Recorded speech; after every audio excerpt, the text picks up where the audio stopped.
স্টুডিওতে এসে ঘটনাটি বলা সম্ভব নয়, ভালো লাগলে পড়ে শোনাবার অনুরোধ রইল। আসসালামু আলাইকুম রাসেল ভাই।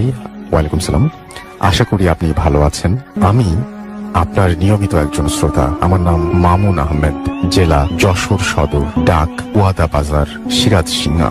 রাসেল ভাই, আমার নিজের সাথেই ঘটেছে এই ঘটনাটি, যেটা শুরু হয় 2010 সাল থেকে আর এখনো রীতিমতো ঘটে চলেছে আমার সাথে। বর্তমানে আমার অবস্থা খুবই আশঙ্কাজনক। এখনো আমি বুঝতে পারছি না যে আমি কি করব। অনেক বছর ধরে ঘটনাটি ঘটার কারণে আমার এই ঘটনাটি অনেক বড়, তাই যতটা সম্ভব ছোট করে বলার চেষ্টা করছি। তখন রমজান মাস, রমজানের প্রথম দিন। আমরা অনেকে মিলে আমাদের গ্রামের মসজিদে ইফতার করতে যাই। বলে রাখা ভালো যে আমাদের মসজিদটি পূর্ব ও উত্তর দিকে রয়েছে কবরস্থান, এবং দক্ষিণ দিকে রয়েছে বড় পুকুর, ও পশ্চিম দিকে রয়েছে অনেকগুলি বাড়ি। যা হোক, যাওয়ার পর হুজুর আমাকে ডেকে বলেন প্লেটগুলো ধুয়ে নিয়ে আসতে। যে কথা সেই কাজ।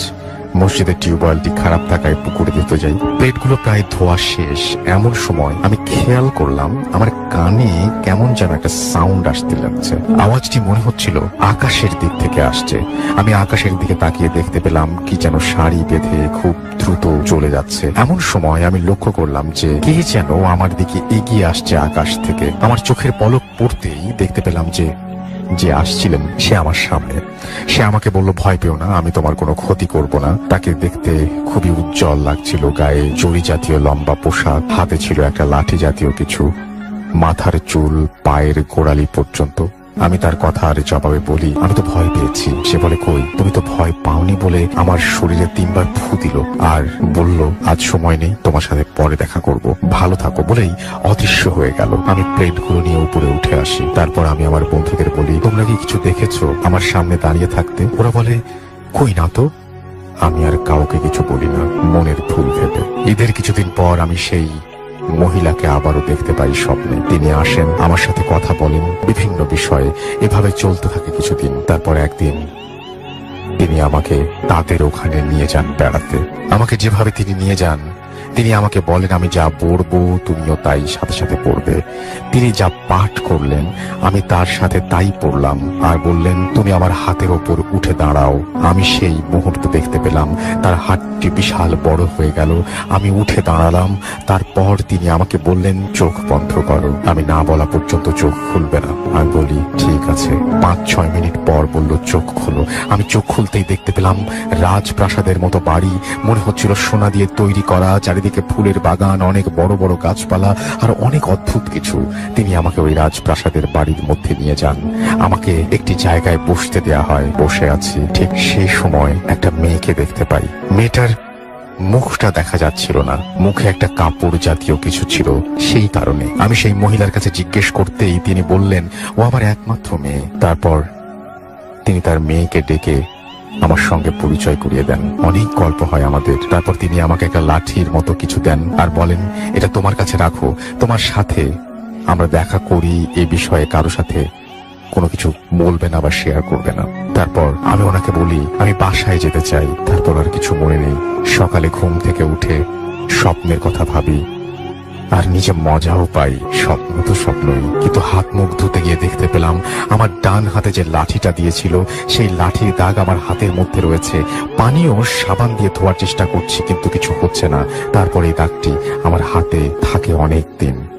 আস্তে আস্তে দাগটি অদৃশ্য হয়ে যায়। তারপর ভালোই যেতে থাকে দিনকাল। অনেকদিন পর মাঝে মাঝে স্বপ্নে আসে, আমাকে নিয়ে যায়, আবার ফিরে আসে, এভাবে চলতে থাকে। হঠাৎ একদিন আমাকে নিয়ে যায়, কিন্তু আর আমাকে বাড়িতে আসতে দেয়া হবে না বলে। আমি প্রশ্ন করলাম কেন আমাকে যেতে দেবেন না? তিনি আমাকে বললেন দেখো আমাদের একমাত্র মেয়ে আমাদের কাছে যা চেয়েছে তাই পেয়েছে, আর আমার মেয়েটা খুবই জেদি, তোমাকে ওর ভালো লেগেছে এই কারণে। আমি বললাম তাকে কৌতূহল করে দেখেন আমি তো তার চেহারা কখনো দেখিনি, একটা আবরণ থাকে সব সময়, তবে আমি কিভাবে রাজি হব? তিনি আমাকে বললেন তুমি ওকে দেখতে চাও? আমি বলি হ্যাঁ। তিনি বলেন দেখো আমাদের মধ্যে একটা নিয়ম আছে, দেখতে চাইলে দেখা সম্ভব না, কিন্তু তুমি দেখতে পাবে, তবে সাবধানে, ও বুঝতে পারলে তোমার ক্ষতি হবে। তুমি ওর আশপাশ দিয়ে 7 বার ঘুরবে এবং এক টানে ওর মুখের আবরণটি খুলতে যদি পারো তবে দেখতে পাবে। যে কথা সেই কাজ। অনেক কষ্ট করে আমি এই কাজটি হাসিল করলাম। আবরণটি খুলবার সাথে সাথে দেখি মেয়েটি অদৃশ্য হয়ে গেল। কিছু সময় পর দেখি একটি সুন্দর মেয়ে আমি তার আমার দিকে হেঁটে এগিয়ে আসছে। ওর পোশাক দেখে আমি চিনতে পারি সে আর কেউ নয়, কেবলমাত্র যার মুখের আবরণটি খুলেছিলাম এসেই। ওকে দেখতে এতটাই সুন্দর লাগছিল যে ভাষায় প্রকাশ করতে পারবো না আমি। যাই হোক, সেখানে অনেক কথা হয় আমাদের। একসময় ও রাজি হয় আমার সাথে বাসায় দিয়ে যাওয়ার জন্য। অবশেষে আমাকে রেখে যায়। ঘুম ভাঙলে দেখি আমি আমার বাসার খড় গাদায় শুয়ে আছি। এটা দেখে তাড়াতাড়ি নিচে নেমে আসি। তারপর আমি আমার রুমে ঢুকে দেখি ভেতরে থেকে নক করা। আমি আমার ঘরটি বাহির থেকে নকটা খুলতে পারতাম, তাই তাড়াতাড়ি খুলে ভেতরে ঢুকে দেখলাম ভেতরে কেউ নেই। আমি খুব চিন্তায় পড়ে গেলাম, আমার সাথে সব হচ্ছেটা কি? আমি তো রাতে আমার রুমে ঘুমিয়েছিলাম, কিন্তু খড় গাদায় কিভাবে এলাম এসব চিন্তা করতে করতে ঘুমিয়ে পড়লাম। এরপর কিছু দেখি না, অনেক দিন হয়ে গেছে। 2-3 মাস পার হওয়ার পর আমাকে প্রায় দিন নিয়ে যায় ওদের ওখানে। তারপর একদিন আমাকে নিয়ে যায়, আর সেই দিন আমার সাথে যে ঘটনাটি ঘটলো সেটার জন্য আমি প্রস্তুত ছিলাম না। ওখানে যাওয়ার পর দেখি একটু অন্যরকম মুডে আছে সবাই, অনেক লোকজন বাড়িতে। আমাকে দেখে ওদের রুমে নিয়ে যাওয়া হয়। তারপর ওর মা আমাকে ডাক দিয়ে নিয়ে যায় আলাদা একটা রুমে। যে রুমের ভেতরে ছিল সেই মেয়েটি, ওর মা আর আমি। কথা হয় যে আমার আর তার মেয়ের নাকি আজ বিয়ে। এ কথা বলে তিনি বলেন, তোমরা কথা বলো, আমি বাইরে থেকে আসছি। এ কথা বলে তিনি বেরিয়ে যান। রুমের ভেতরে আমি সেই মেয়ে ছাড়া আর কেউ নেই। অনেক কথা হলো দুজনের মধ্যে। একটা পর্যায়ে বিয়েতে রাজি না হওয়া কোনো উপায় থাকলো না আমার। তারপর আমাদের বিয়ে হলো। সেদিন আমাকে আমার বাসায় আসতে দেওয়া হবে না বলে বায়না ধরলো সে। তাকে অনেক বোঝানোর পর সে রাজি হয়। তারা অনেকে এসে আমাকে আমার বাসায় রেখে যায়। সকালে ঘুম ভাঙে একটু দেরিতে। ঘুম থেকে উঠে দেখি আমার সমস্ত হাত জুড়ে অনেক দাগ, হাতে মেহেদি দিলে যেমন হয়। এই কাহিনী হওয়ার পর খুব চিন্তিত হয়ে গেলাম আমি। কেউ যাতে কিছু না বুঝতে পারে সে কারণে আমি হাতওয়ালা শার্ট পরে ঘুরতাম। তারপর ভালোভাবে কাটতে লাগলো। কিছুদিন যাওয়ার পর একদিন আমি আমার বাজার থেকে বাড়ির দিকে একা একা আসছিলাম। রাস্তা ফাঁকা, এক পাশে মাঠ, অন্য পাশে বাগান। হঠাৎ আমার সামনে এসে হাজির হলো আমার সেই স্বপ্নে দেখা মেয়েটি, যার সাথে কিছুদিন আগে আমার বিয়ে হয়েছিল। আমি তখন থমকে দাঁড়িয়েছিলাম। আমার মুখে কোনো ভাষা ছিল না, শুধু শরীরটা ঘামছিল। ঠিক সে সময় ও বলল, আমায় চিনতে পারছো না? এমন ভাবে অনেক কথা বলে এক সময় ও আজ আমি তোমাদের ওখানে নিয়ে যাব, আমাকে নিয়ে যাবে এবং আসতে দেবে না বলে বায়না করে। আমি ভাবতে পারছিলাম না আমি কি করব। ওকে আমি অনেক কথা বলে ফেরত পাঠিয়ে দিলাম। ও চলে গেল। মাঝে মধ্যে ও এসে আমার সাথে সরাসরি দেখা করত এবং বলতো। এভাবে কাটতে লাগলো জীবন। 3-4 মাস আর আসে না, দেখা হয় না। মনে মনে ভাবলাম যাক, বাঁচা গেছে। 2014 সাল। আমি তখন কলেজে নতুন। অনেক বন্ধু হলো আমার। একদিন বাসায় ফিরতে অনেক রাত হয়ে যায়। আনুমানিক 10টা থেকে 10টা 30 মিনিট।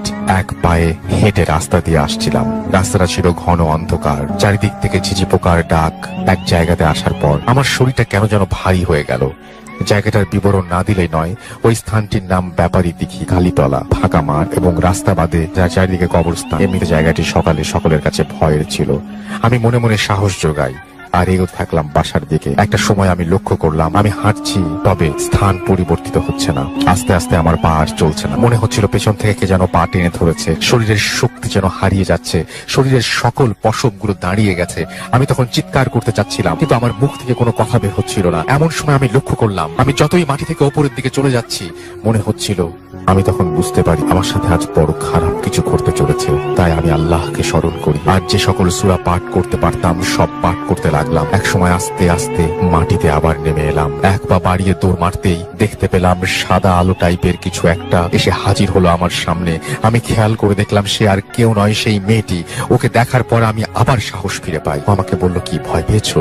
এভাবে অনেক কথা হয়। এক সময় সে বলে, দেখো, আমি যদি চাই তোমাকে জোর করে নিয়ে যেতে পারি, কিন্তু আমি সেটা এখন করব না। তোমাকে আমি 1 বছর সময় দিলাম। তুমি যদি মন থেকে যেতে চাও আমি এসে নিয়ে যাব, আর যদি না চাও তবে শুনে রাখো, তোমার বয়স 24 বছরের ভেতর তোমাকে আমি নিয়ে যাব। কেউ আমাকে ঠেকাতে পারবে না। আমি যদি না পারি তাহলে তোমাকে অনেক ডিস্টার্ব করবো। এভাবে অনেক কথা বলে সে চলে যায়। এই বিষয়টি আমার আর ভালো লাগে না, তাই আমি একজন হুজুরের কাছে যাই। তিনি আমার শরীর বন্ধ করে দেন 24 বছর পর্যন্ত এবং কিছু তেল ও পানি দেন। তিনি বলেছিলেন আর কোনো সমস্যা হবে না। ভালো কাটছিল দিনকাল। 3 বছর কোনো সমস্যা ছাড়াই। বর্তমানে আমার বয়স 22 বছর। 2018 জুলাই মাসের প্রথম দিন আবার সমস্যা শুরু হয়। সরাসরি দেখা দিচ্ছে, কথা বলছে, কিন্তু আমাকে ধরতে পারছে না শরীর বন্ধ থাকায়। এখন রাতে আমি ঘুমোতে পারছি না। চোখের সামনে ওর ছবি ভাসছে। আমার চেহারা খারাপ হয়ে যাচ্ছে, শরীরের ওজন কমে যাচ্ছে, কিছুতে মন বসছে না। আমি এখন কি করব বুঝতে পারছি না। আপনাদের কাছে কোনো সমাধান থাকলে আমাকে বলবেন। গিলটি পাঠিয়েছেন আমাদের একজন লিসেনার, তার কাছ থেকে আবার ইমেলটা শুনে আসবো এবং ঘটনাটা আমি পড়ে শোনাচ্ছি। যেভাবে লিখেছেন সেভাবেই চেষ্টা করছি পড়ে শোনানোর জন্য। আসসালামু আলাইকুম রাসেল ভাই, আশা করি ভালো আছেন, কারণ আপনি সবসময় ভালোর দলে। ব্যস্ততার কারণে স্টুডিওতে এসে শেয়ার করতে পারলাম না, পড়ে শোনালে খুশি হব। ব্যক্তিগত সমস্যার কারণে আমি আমার পরিচয় গোপন রাখতে চাচ্ছি। আমি যে ঘটনাটি শেয়ার করছি সেটি আমার সাথে ঘটে যাওয়া। আমি চাঁদপুর জেলার কোন একটা গ্রামে বসবাস করি। এখন নামগুলিতেও শহরের ছোঁয়া লেগে গিয়েছে। গ্রামেও এখন জিন বা ভূতে বিশ্বাস করে না। ভূত বা জিন বলতে নাকি কিছুই নেই, কিন্তু ব্যাপারটা হচ্ছে যার সাথে ঘটে যায় তিনিই বুঝতে পারেন। সব কথা বর্ণনা করে কিংবা ভাষায় প্রকাশ করা যায় না। আমি সরাসরি ঘটনায় চলে যাচ্ছি। আমি আজ অনেকদিন ধরেই টিউশনি করি। দিনের বেশিরভাগ সময় ব্যস্ততার ঘুমে কাটে বলে দিনের বেলায়ও খুব একটা বাসা থেকে বের হওয়া হয় না। আমার বাড়িতে একটা দিঘি আছে। বছরখানেক আগের কথা, রাত 11টার সময় আমার একটা ফোন আসে। বাসায় কথা বলতে গেলে সমস্যা হয় বলে বাসা থেকে বের হওয়ার সিদ্ধান্ত নিই। অন্ধকার ছিল বলে একটা ফোনের ফ্ল্যাশ লাইট জ্বালিয়ে অন্য ফোনটা দিয়ে কথা বলতে বলতে দিঘির পাড়ের রাস্তা ধরে অন্য একটা বাড়ি পার করে মাঠের কাছে যায়। বলে রাখা ভালো, রাস্তার পাশেই মাঠ, আর গরমের দিনে ওইখানে প্রচুর ঠান্ডা হাওয়া থাকে। কিছুক্ষণ বসলেই শরীর জুড়িয়ে যায়। জায়গাটি ছিল 3 রাস্তার মোড়। 3 রাস্তা বা 4 রাস্তা মোড় দিয়ে গ্রামে অনেক কথা প্রচলিত আছে। আমি ছোটবেলা থেকেই প্রচন্ড সাহসী, তাই কোনো কিছু মনে না নিয়ে রাস্তার পাশে বসে ফোনে কথা বলছিলাম। কিছুক্ষণ কথা বলার পর লক্ষ্য করলাম মাঠের অপর প্রান্তে সাদা পোশাক পরে আমার দিকে কেউ একজন আসছে। অন্ধকার রাত ছিল আর দূরত্ব অনেক বেশি ছিল বলে ভাবলাম কোনো মানুষ হয়তো মাঠের মাঝখান দিয়ে হেঁটে আসছে। কিন্তু কয়েক সেকেন্ড পর যা দেখলাম তাতে নিজেকে স্থির রাখা কষ্টকর ছিল। আমার গায়ে একটু গরম হাওয়া লাগে। এ সময় গরম হাওয়া, আমি খানিকটা অবাক হলাম। নিজের অজান্তেই কান থেকে ফোন নামিয়ে সাইড বাটনে ক্লিক করলাম, কিন্তু ফোনটিতে আলো জ্বলছে না। ভাবলাম হয়তো চার্জ শেষ। যে ফোনটির ফ্ল্যাশ লাইট জ্বালানো ছিল ওই ফোনটির দিকে তাকিয়ে দেখি ফ্ল্যাশ লাইট বন্ধ। এতক্ষণে বুঝলাম আমার সাথে কিছু একটা ঘটতে যাচ্ছে। সামনের দিকে তাকাতে আমি লক্ষ্য করলাম ওই সাদা পোশাক পরিহিত মানুষটি ক্রমেই বড় হতে লাগলো এবং তার মাথা মনে হচ্ছিল ক্রমেই আকাশ চুম্বি হচ্ছে। বুঝলাম এটি মানুষ নয়, জিন বা অমারক। আমার শরীর শিউলে উঠল। মনে হচ্ছিল সময়ের কিছুক্ষণের জন্য আমি কথা বলার সমস্ত শক্তি হারিয়ে ফেলেছি। আমি হতভম্ব হয়ে কিছুক্ষণ দাঁড়িয়ে রইলাম। কি করব নিজেও ভেবে পাচ্ছিলাম না। জীবনে প্রথম প্রচন্ড ভয় পেলাম। আমি শরীরের সমস্ত শক্তি দিয়ে দৌড় দিলাম। কেন জানি মনে হচ্ছিল আমি 5 মিনিটের পর 30 সেকেন্ডে পার করলাম। যখন দৌড় থামালাম নিজেকে দিঘির কাছে পেলাম। আমি কি দৌড়ে আসলাম নাকি উড়ে আসলাম সেটা নিয়ে আজও আমি সন্দিহান। যদি দৌড়ে আসি তাহলে এত কম সময়ে কিভাবে সম্ভব?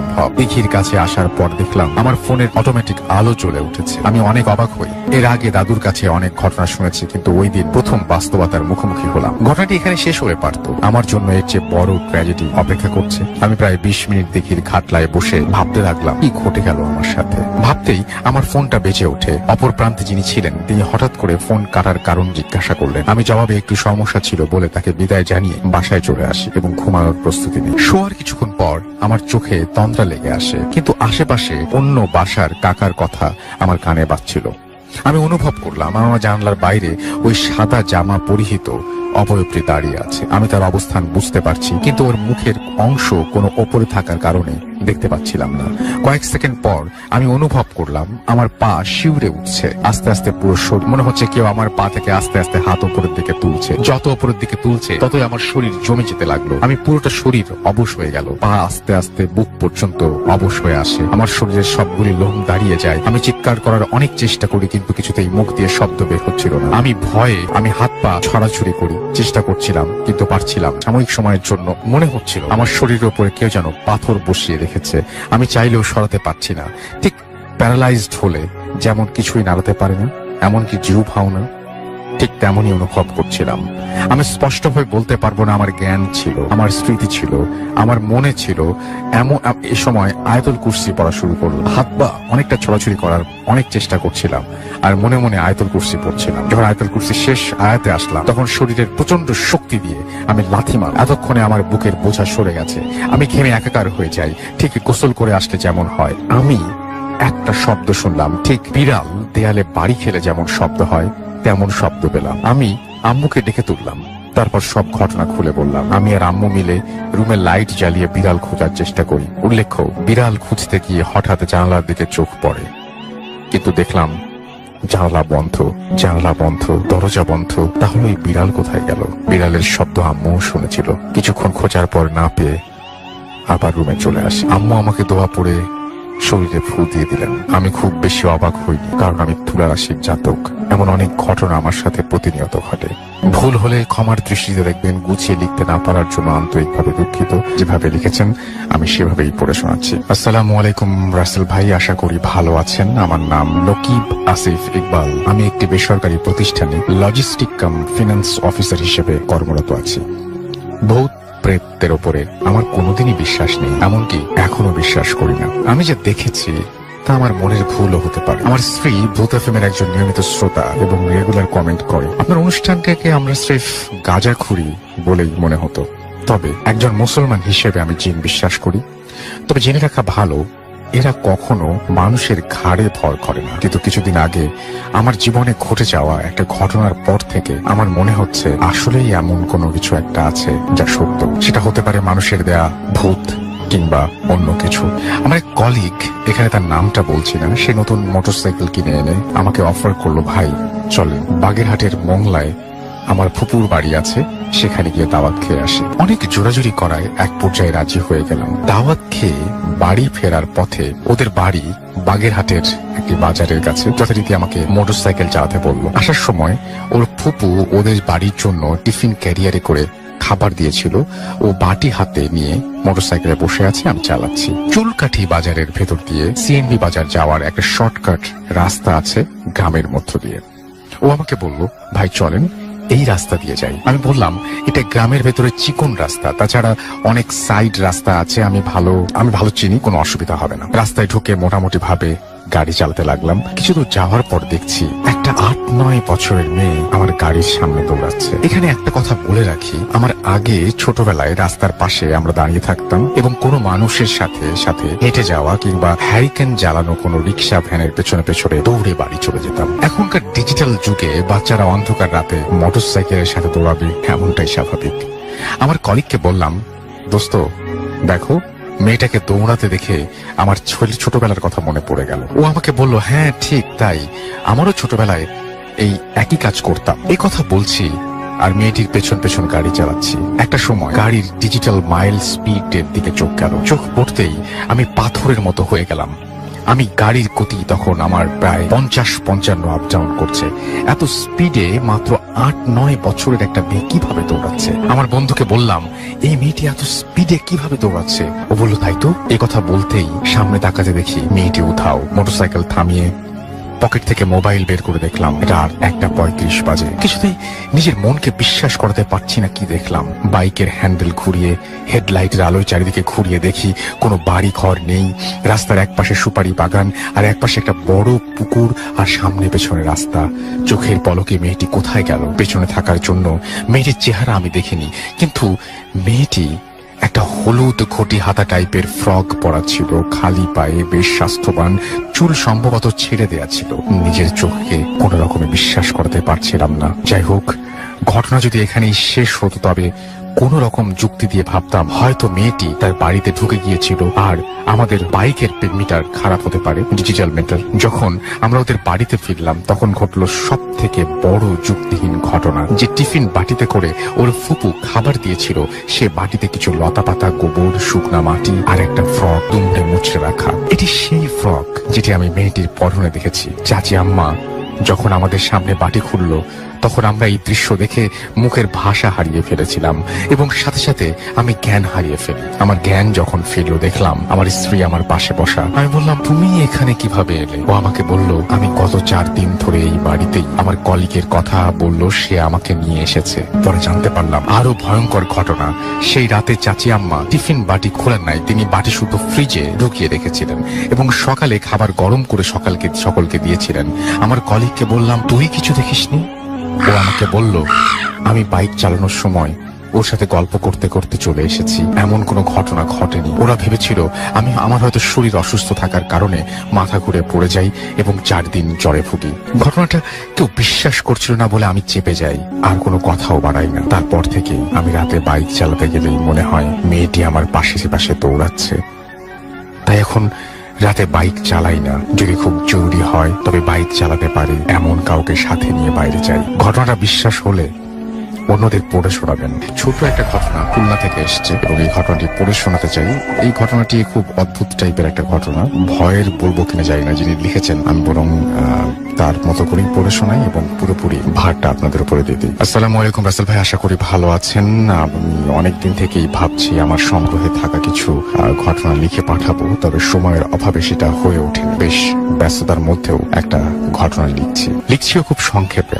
আমার পক্ষে স্টুডিওতে যাওয়া সম্ভব নয়, ভালো লাগলে পড়ে শোনাবেন। আমার নাম মোহাম্মদ শাফিন শাহরিয়ার, খুলনায় থাকি। ঘটনা ঘটে আমার এক বন্ধুর সাথে, ওর মতো করেই তিনি লিখেছেন ঘটনাটা 2 বছর আগে। শীত তখনও পুরোপুরি শেষ হয়নি, তবে শেষের পথে। বসন্তের আগমনী বার্তা শোনা যাচ্ছে। আমাদের দেশ যে নাতিশীতোষ্ণ অঞ্চলে অবস্থিত সেটা খুব ভালোভাবে অনুভব করা যায়। এ সময় প্রকৃতি নবরূপে সাজতে শুরু করে। কোথাও বেড়াতে যাবার জন্য এই সময়টা খুবই উপযোগী। তাই আমি এবং আমার কয়েকজন বন্ধু মিলে সিদ্ধান্ত নিলাম বেড়াতে যাওয়ার। আমরা যাব কুষ্টিয়াতে। ভাবলাম একই সাথে অনেক কিছু দেখা যাবে। লালন, রবীন্দ্রনাথ, কাঙাল হরিনাথ, কাজী মোতাহার হোসেন, কে নেই সেখানে। যেন মনীষীদের মিলন মেলা বসে গেছে। পূর্ব সিদ্ধান্ত অনুযায়ী আমি, রাকিব, আশিক, নাইম ও বুলবুল রওনা হলাম কুষ্টিয়ার পথে। আমরা কেউই এর আগে কখনো ট্রেনে উঠিনি, তাই সিদ্ধান্ত নিলাম ট্রেনে চেপে যাওয়ার। বেশ আনন্দ ও উত্তেজনা কাটলো আমাদের ট্রেন যাত্রা। পোড়াদহ স্টেশনে নামলাম সকাল 10টার দিকে। সেখান থেকে কুষ্টিয়া পৌঁছালাম 10:30টার সময়। প্রথমেই গেলাম লালন শাহর বাড়িতে, সেখান থেকে গেলাম মীর মোশাররফ হোসেনের বাড়ি এবং শেষে রবীন্দ্রনাথ ঠাকুরের কুঠি বাড়ি। ঘটনাটা ঘটলো রবীন্দ্রনাথের বাড়িতে। আমরা যখন রবি ঠাকুরের কুঠি বাড়িতে পৌঁছালাম তখন দুপুর গড়িয়ে বিকেল। বাড়ির চারপাশটা ঘুরে দেখতে লাগলাম। দোতলা বাড়ি, বাড়ির সাথেই বেশ বড় একটা দিঘি, পুরনো কতগুলো আম গাছ। আম গাছগুলো দেখে মনে হয় রবীন্দ্রনাথের আম। আমরা ঘুরে ফিরে দেখতে লাগলাম। এমন সময় জানতে পারলাম রবীন্দ্রনাথের বাড়ি থেকে সামান্য একটু দূরেই পদ্মার পাড়ে রবীন্দ্রনাথের কবিতা লেখার ঘর। কবি সাহিত্যিকদের প্রতি আমার এমনিতেই দুর্বলতা রয়েছে, ভাবলাম কবিতা লেখার ঘরটা একবার দেখে আসা যায়। আর কখনো আসবো কিনা তা তো বলা যায় না, তাই সাথটা পূরণ করে যাওয়াই ভালো। কিন্তু ততক্ষণে প্রায় সন্ধ্যা হয়ে এসেছে, তাই আমার বন্ধুরা কেউ যেতে রাজি হলো না। শেষ পর্যন্ত ওদের বললাম, তাহলে তোরা কিছুক্ষণ এখানে বসে অপেক্ষা কর, আমি একাই একটু ঘুরে আসি। ওরা তাদের রাজি হলো। আমি একাই হাঁটতে শুরু করলাম। পদ্মার পাড়ে বেশ কিছু দূর হাঁটার পর আমি পৌঁছতে পারলাম না সেখানে। আমাকে বলা হয়েছিল সামান্য একটু দূরেই রবীন্দ্রনাথের কবিতা লেখার ঘর। হেঁটে যেতে চাইলে সর্বোচ্চ 5 থেকে 7 মিনিট সময় লাগবে। কিন্তু আমি 20 মিনিট হাঁটার পরেও কিছুই দেখতে পেলাম না। আরো 10 মিনিট হাঁটলাম, তাও কিছু দেখতে পেলাম না। তখন ভাবলাম কবিতা লেখার ঘর দেখে আর কাজ নেই, ফিরে যাই বন্ধুদের কাছে, ওরা হয়তো আমার জন্য অপেক্ষা করে আছে। তখন আমি রবীন্দ্রনাথের বাড়িতে ফিরে যাওয়ার জন্য হাঁটতে শুরু করলাম। যে পথে এসেছিলাম সে পথেই ফিরে যেতে শুরু করলাম। কিন্তু ফিরে যাওয়ার সময় সবকিছু অপরিচিত মনে হতে লাগলো। মনে হচ্ছে এই পথে আমি এর আগে কখনো আসিনি। এসেছিলাম যে পথে সেটা ছিল মাটির রাস্তা, আর এখন যে পথ দিয়ে হাঁটছি সেটা শুধু পাকা রাস্তা যে তাই না, বরং সুন্দর একটি রাস্তা যেখানে আমি আগে কখনো আসিনি। যতই সময় যেতে লাগলো আমি ততই এক শহরের মধ্যে প্রবেশ করতে লাগলাম, যে শহর বাস্তবে হওয়া সম্ভব নয়। মানুষ এত সুন্দর শহর হয়তো স্বপ্নেও কল্পনা করতে পারে না। ওই শহরের বৈশিষ্ট্য বলি। প্রথমত, ওই শহরটা মানুষেরা একটা বিশেষ ভাষায় কথা বলে। ভাষাটা আমার পরিচিত না, কিন্তু মজার বিষয় হলো আমি তাদের কথা বুঝতে পারছি। শুধু বুঝতে পারছি তাই না, বরং চাইলে ওই ভাষায় কথাও বলতে পারছি। রঙিন আলোয় ঝলমল করছে পুরো শহর, কোথাও কোনো ধুলোবালি কিংবা ময়লার চিহ্ন নেই। শহরটাতে বিন্দুমাত্র অসঙ্গতি নেই, বাস্তবে সম্ভব নয় এমন বিষয়গুলো সেখানে স্বাভাবিকভাবে মনে হচ্ছিল। সবচেয়ে আশ্চর্যের বিষয় হলো সেখানে কোনো অখ্যাত মানুষ বাস করে। আমি প্রথমে যে শহরে প্রবেশ করেছিলাম তখন অনেককেই চিনতে পারিনি, কিন্তু পরে অনেকের সাথে আমার দেখা হয়েছিল এবং তারা সবাই বিখ্যাত মানুষ। এই শহরে 2 দিন থাকার পর আমি বুঝতে পারলাম আমি এই শহরে যাদের চিনি আর যাদের চিনি না তাদের সকলে অনেক বিখ্যাত ব্যক্তি, তবে জীবিত কোনো বিখ্যাত ব্যক্তি সেখানে নেই। সেখানে যাদের দেখলাম তারা বহু আগেই মারা গেছেন, কিন্তু এ সকল বিখ্যাত লোকেরা যে মারা গেছেন, এখন যে তারা জীবিত নেই সেই কথাটা ওই শহরে থাকা অবস্থায় একবারও মনে হয়েছে তারা স্বাভাবিক নিয়মেই বেঁচে আছেন। আমিও সেখানে তাদের সাথে বাস করছি বহুদিন ধরে। ওই শহরে প্রবেশ করার পর আমার একবারও মনে হয়নি যে যেখানে গেলাম সেখানে গেলাম কি করে, বরং মনে হয়েছে আমি তো এই শহরেরই একজন। যে 2 দিন আমি সেখানে ছিলাম সে সময় আমার মোটেও ক্ষুধা পিপাসা বোধ হয়, কিন্তু সেই শহরে প্রবেশের 2 দিন পর হঠাৎ আমার খুব পিপাসা পেল। আমি পানি পান করার উদ্দেশ্যে একটা পানির উৎসের কাছে গেলাম এবং পানি পান করার পরই হঠাৎই লক্ষ্য করলাম আমি রবীন্দ্রনাথের বাড়ির দিঘির পাশে বসে আছি। আমার অদূরেই আমার বন্ধুরা দাঁড়িয়ে গল্প করছে। আমি তাদের কাছে যেতেই তারা আমার কাছে জানতে চাইলো আমি এখানে কিভাবে এলাম। আমি স্বাভাবিকভাবে বললাম এই মাত্র। তারা বলল এত দ্রুত চলে আসলি কি করে? তুই না বলেছিলি তোর 15 মিনিটের মতো লাগবে। আমি ওদের জিজ্ঞাসা করলাম কেন, কত সময় গেছে? তারা বলল এই তো সবে 5 মিনিট। তখন আমি বড় সড় রকমের একটা ধাক্কা খেলাম। তাহলে আমার কাছে মনে হওয়া এই 2 দিন আমি কোথায় ছিলাম? তাছাড়া আমার কাছে মনে হওয়া 2 দিন ওদের কাছে 5 মিনিট কেন মনে হচ্ছে? এসব প্রশ্নের কোনো উত্তর আমার জানা নেই। তবে ওই 2 দিনের অভিজ্ঞতা আমার কাছে ছিল খুবই অদ্ভুত। রাসেল দাম, আমার নাম দীপাঞ্জনা দাস। দীপাঞ্জনা দাস থাকেন কলকাতায়, সেখান থেকে তিনি ঘটনাটি পাঠিয়েছেন। তিনি লিখছেন, আমি আমার একটা ঘটনা শেয়ার করতে চাই। ঘটনাটা ঠিক আমার সাথে ঘটেনি, কিন্তু আমারই পরিবারের লোকের সাথে ঘটেছে। সে কারণে আমি সবার আসল নাম এবং এক্সাক্ট লোকেশন বলতে পারছি না। ভালো লাগলে পড়ে শোনাবেন। মাস 2 আগে আমাদের কাছে একটা বিয়ের নিমন্ত্রণ আসে। যার বিয়ে সে হলো আমার মায়ের ছোট কাকার ছেলে, মানে আমার দূর সম্পর্কের মামা। থাকেন চাকদহ বা চলতি কথায় চাকদাতে। সেখানে আমি শেষ যখন গিয়েছিলাম তখন আমি বেশ ছোট, তারপর আর যাওয়া হয়ে ওঠেনি। তারপর যথারীতি গেলাম নিমন্ত্রণ রক্ষা করতে। সেখানে পৌঁছে আমাদের অনেক আত্মীয়দের সাথে দেখা হলো, কাজিন, ভাই বোন সবার সাথে দেখা হলো। যে মামার বিয়ে, তার মা অর্থাৎ আমার দিদা এক সময় আমায় বললেন তাদের বাড়ি থেকে 2টো বাড়ি ছেড়ে তার বোনের বাড়ি। তিনি এখনো কেন আসছেন না, তাই আমি যেন গিয়ে তাকে একবার ডেকে নিয়ে আসি। বুড়ো মানুষ, হয়তোবা খেয়াল নেই। সেই মতো আমি গেলাম সেই বাড়িতে। সাথে আমার 2 কাজিন ভাই বোন ছিল। বুঝলাম ছোটবেলায় এ বাড়িতে আমি এসেছিলাম। সেই বাড়িতে ঢুকে দিদাকে বার 2 ডাকতেই তিনি বেরিয়ে এলেন। এসে আমাদের দেখে তিনি খুবই খুশি হলেন। তাকে আমাদের সাথে যেতে বলায় তিনি বললেন আগে তার ঘরে আমাদের আসতে হবে, না হলে তিনি কিছুতেই ছাড়বেন না। বয়স্ক মানুষের কথা উপেক্ষা করা যায় না, উচিত নয়। তাই 3 জন ওনার ঘরে গিয়ে বসলাম। দিদা বললেন তোমরা বসো দিদি ভাই, আমি এক্ষুনি আসছি বলে তিনি ভেতরে চলে গেলেন। আমরা ঘুরে ঘুরে ঘরখানা দেখতে লাগলাম। সারা ঘরে অনেকগুলো বইয়ের আলমারি, আর সেই আলমারি ভর্তি ফিজিক্সের বই। আমার ফিজিক্সের প্রতি বরাবরের একটা দুর্বলতা থাকায় আমি সাগ্রহে সেগুলো দেখতে লাগলাম। দেখতে দেখতে দেওয়ালে ঝোলানো একটা ছবির দিকে আমার চোখ আটকে গেল। একজন বছর 30-এর ভদ্রলোকের ছবি। ফর্সা রং, লম্বা নাক, শক্ত চোয়াল, ঘন ভ্রুর নিচে উজ্জ্বল 2টো চোখ। সেই চোখে দীপ্তিময় দৃষ্টি, সেই দৃষ্টিতে বুদ্ধিমত্তার ছাপ স্পষ্ট। ছবিটা দেখে চেনা চেনা লাগলো, কিন্তু ঠিক মনে করতে পারলাম তার পাশেই আরেকটি ছবি। এই ছবিটা বেশ পুরনো, আমার বয়সী এক যুবকের ছবি। সুন্দর, সুগঠিত, সুঠাম চেহারা, পরনে জার্সি আর হাফ প্যান্ট, পায়ের নিচে একটা ফুটবল। এই ছবিটার দিকে তাকিয়ে আমার দাঁ করে মনে পড়ে গেল, আরে এ তো তাপস মামা। ছোটবেলায় যেবার শেষ এসেছিলাম এই মামার সাথে আমার খুব ভাব হয়ে গিয়েছিল। আরো মনে পড়লো তিনি ছিলেন পদার্থবিদ্যার ছাত্র, ভীষণ মেধাবী বলে আমাদের পরিবারে তার বেশ একটা নাম ছিল। দারুণ ভালো ফুটবল খেলতেন। গতবার আমায় তিনি সাথে করে তার ফুটবল খেলার মাঠেও নিয়ে গিয়েছিলেন মনে পড়লো। কিন্তু তিনি কোথায়? বিয়ে বাড়িতে তো দেখলাম না। এই কথা মনে হতেই কার একটা পায়ের শব্দে পেছন ফিরে তাকালাম। প্রথমে ভেবেছিলাম দিদা এসেছেন বুঝি, কিন্তু সেদিকে তাকিয়ে আমার ভুল ভাঙলো। দেখলাম একজন রোগাটে গড়নের লোক পাশের ঘরে যাবার দরজায় দাঁড়িয়ে আমাদের দিকে তাকিয়ে অল্প অল্প হাসছেন। তার পরনে পাঞ্জাবি পাজামা, চুলগুলো বেশ বড়, কাঁধ ছাড়িয়ে নেমে এসেছে। আমরাও তার দিকে তাকিয়ে সৌজন্যমূলক হাসি হাসলাম। তিনি এবার ঘরের ভেতরে ঢুকে এলেন। এসে রিনরিনে গলায় বললেন তোমরা কোথায় থাকো? এই কথা শোনার পর আমার ভাই আর আমার মন হাতের তলার মুখ চেপে খিক খিক করে হাসতে লাগলো। তাদের হাসার কারণ ছিল ভদ্রলোকের হাব ভাব, হাঁটা চলা, কথা বলার ধরন সবই পুরো মেয়েদের মতো। আমাদের চারপাশে এমন মানুষ আমরা প্রায়শই দেখি যারা প্রকৃতিগতভাবে ছেলে বা পুরুষ হয়ে জন্মালেও তাদের ভাব ভঙ্গি, চাল চলন সবটাতেই মেয়েলি ছাপ থাকে।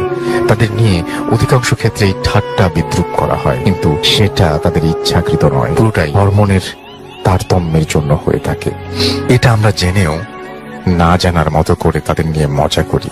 এটা যে প্রকৃতিরই একটা খেলা সেটা আমরা ভুলে যাই তারা আমাদের মশকরার পাত্র নয়। আমি ওদের দিকে তাকিয়ে চোখের ইশারায় হাসতে না করলাম। যেহেতু আমি ওদের থেকে বয়সে বড়, তাই তাদের শাসন করার দায়িত্বও আমার। ওদের হাসি আমাদের সামনে বসা 2টি মানুষও দেখছেন। তাকে দেখেই ওরা হাসছে সেটাও তিনি বুঝছেন। তিনি একই রকম ভাবে মেয়েলি ভঙ্গিতে বললেন, এই তোরা হাসছিস কেন রে, অসভ্য কোথাকার।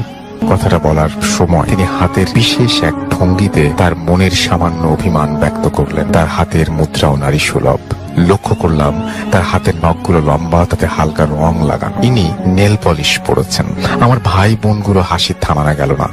আমি বেশ বুঝতে পারছিলাম ফচকে ছেলে মেয়ে দুটো আমার পেছনে দাঁড়িয়ে ক্রমাগত ফ্যাঁচ ফ্যাঁচ করে হেসে চলেছে। লোকটি এবার তাকিয়ে বলে উঠলেন, ওমা, তোমার কানের দুলটা কি সুন্দর, আমায় এমন একটা এনে দিতে পারবে?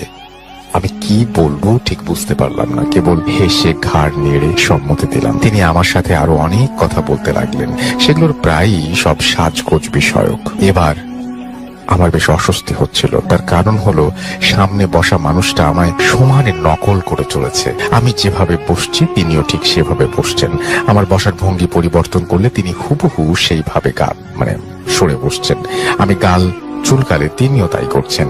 আমি কানের পিঠে চুল সরালে তিনিও সঙ্গে সঙ্গে তাই করছেন। অর্থাৎ তিনি আমায় একেবারে আয়নার মতো অনুকরণ করে চলেছেন। মুখে কিছু বলতে পারছিলাম না, কেবলই উসখুস করছিলাম। এমন সময় দিদা 3 পেয়ালা চা নিয়ে ঢুকলেন।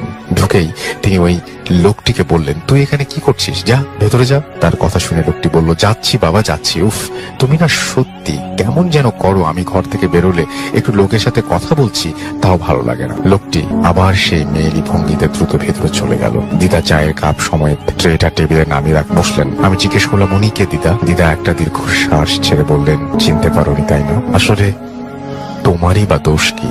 আমি নিজেই এখন ওকে চিনতে পারছি না। দিদা আঁচলের মুখ চেপে আবার বললেন, ও আমার ছেলে তাপস। তোমার তাপস মামা? ইনি তাপস মামা?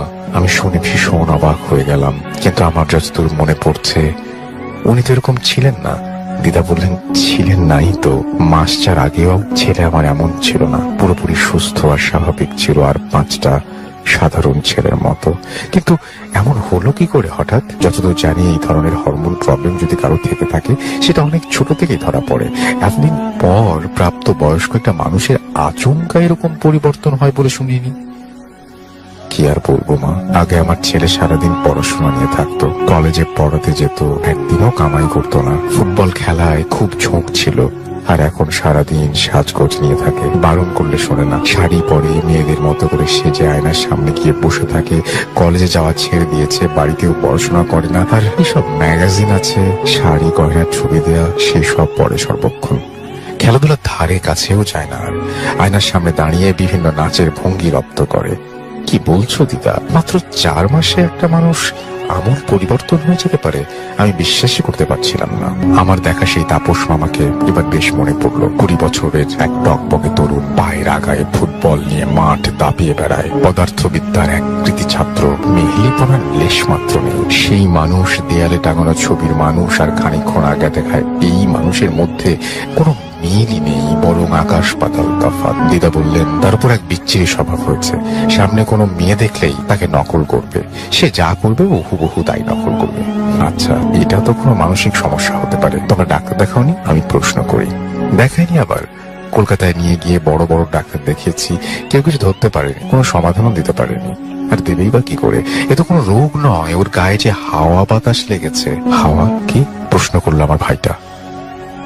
হাওয়া বাতাস, দিদা বলল, মানে খারাপ জিনিস। সেই যে বেড়াতে গেল, সেখানে গিয়ে এসব সঙ্গ করে নিয়ে এসেছে। আমরা ওর জন্য মেয়ে দেখতে গিয়েছিলাম, ভেবেছিলাম এবার ছেলের বিয়ে দিয়ে বউয়ের হাতে সংসার তুলে দেব। কিন্তু কি যে হয়ে গেল, ও ঠাকুর, আমার ছেলেটা কি আর ভালো হবে না? দিদা দীর্ঘশ্বাস ছাড়লেন। আমি জিজ্ঞেস করলাম, কবে থেকে এটা হয়েছে দিদা? কি করে হলো? দিদা এরপর পুরো ঘটনাটা আমাদের বললেন। বয়স্ক মানুষ, তাই একটু এলোমেলো ভাবে বলছিলেন। আমি যতটা পারছি সাজিয়ে ওনার কথা অনুযায়ী গোড়া থেকে বলার চেষ্টা করছি। 4 মাস আগে তাপস মামা আর তার 2 বন্ধু গিয়েছিলেন পুরুলিয়া বেড়া। তাদের নাম বিপ্লব আর সৌম্য। বিপ্লব নামের বন্ধুটি তার নববিবাহিতা স্ত্রীকে নিয়ে, আর অন্য বন্ধুটি সৌম্য তার এক ছোট ভাগ্নিকে নিয়ে সঙ্গে নিয়ে গিয়েছিলেন। সেখানে তাদের থাকার ব্যবস্থা হলো একটা ছোট বাগান বাড়িতে। সেটা ঠিক করে দিয়েছিলেন মামারি কলেজে কোনো এক প্রফেসর, তার এক আত্মীয়ের সম্পত্তি। এমনিতে ভাড়া দেওয়া হয় না কাউকে, কিন্তু মামার সাথে ভালো পরিচয় আছে বলে তিনি সব ঠিকঠাক করে দিয়েছিলেন বলে কয়ে। মামারা তার পূর্ব পরিকল্পনা অনুযায়ী 5 জন মিলে উঠলেন সেই বাগান বাড়িতে। প্রথম দিন তেমন কিছু ঘটেনি। দ্বিতীয় দিন থেকে শুরু কিছু অদ্ভুত ব্যাপার লক্ষ্য করতে শুরু করলেন মামা। বাড়িটার সামনের বড় বাগানে একটা বেশ পাহাড়ের দোলনা আছে। বিকেল বেলায় বিপ্লব মামার স্ত্রী নীলিমা দেবী তাইতে বসে মনের সুখে দোল খাচ্ছিলেন। এটা তাপস মামা সহ সকলেই দেখেছিলেন। সেদিন রাতের বেলায় মামা নিজের ঘরে শোবার আগে খাটে শুয়ে বই পড়ছিলেন। এটা তার বরাবরের অভ্যাস। রাত তখন অনেক হয়েছে। বাইরে বৃষ্টি চুপচুপ করে, জানালা দিয়ে ঠান্ডা হাওয়া ঢুকছে, ভারী মনোরম আবহাওয়া। মামা ভাবলেন ঘুমানোর আগে একটু বারান্দায় গিয়ে দাঁড়ানো যাক। শীতল বাতাস আর সোঁদা গন্ধ মাটির প্রাণ ভরে উপভোগ করতে তিনি বাইরে গেলেন। বৃষ্টি বেশ জোরেই পড়ছে। তার ঘরের বারান্দা থেকে বাগানটা স্পষ্ট দেখা যায়। তিনি সোজাসুজি বাগানের সেই বাহারি দোলনাটা, সেদিকে তাকিয়ে তিনি দেখতে পেলেন দোলনায় কে যেন বসে রয়েছে, দোল খাচ্ছে। কি অদ্ভুত! এত রাত্রে এই ঘোর বৃষ্টির মধ্যে কে দোলনায় বসে দোল খাবে? এই বাড়িটায় তারা 5 জন ছাড়া আর কেউ। বাকিদের মধ্যে কার এমন মাথা খারাপ হলো যে এই দুর্যোগের মধ্যে বাগানে যাবে? তিনি ভাবলেন হয়তো সৌম্যর ভাগ্নে হতে পারে।